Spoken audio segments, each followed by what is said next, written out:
If it's for losses relating to COVID-19, then aviation, tourism and hotel industry have been the most hit, and neither does the reopening of the airspace and the country's border mean an immediate boom. This the sector operators are aware of.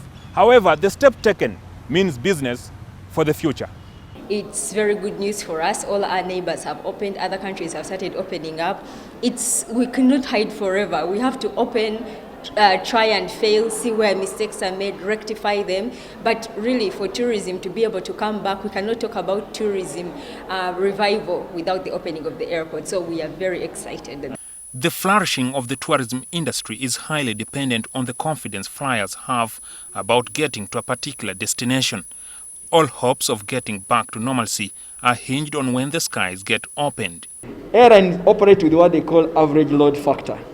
The average load factor, maybe if 737 takes about 270 people, they might need about 60% of the plane filled before the plane comes into Uganda. And if they don't see consistently growth in that number, it might be a challenge.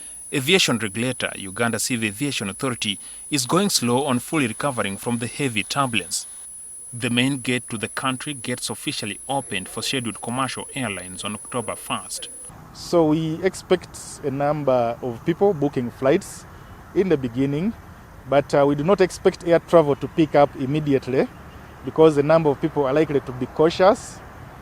On top of the normal requirements of getting into Uganda, tourists are now required to have a certificate of a negative COVID-19 test taken within 72 hours. Tour operators are happy with the requirement, except for the readjustment on the condition of getting into contact with visitors. It's very difficult because we pick them from the airport. These are our guests. We have to take them to our hotels because they must be accommodated. A return to the previous flight numbers and visitors is envisaged for mid-2021. Players in the industry said this shall happen only with deliberate and strategic repositioning of the country as tourist destination.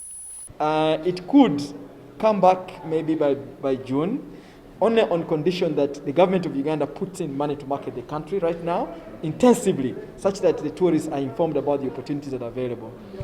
We would have preferred that even if it was opening in December, they should have said in March. We have taken on a number of market destination representatives in the North America, in the Europe, in Asia.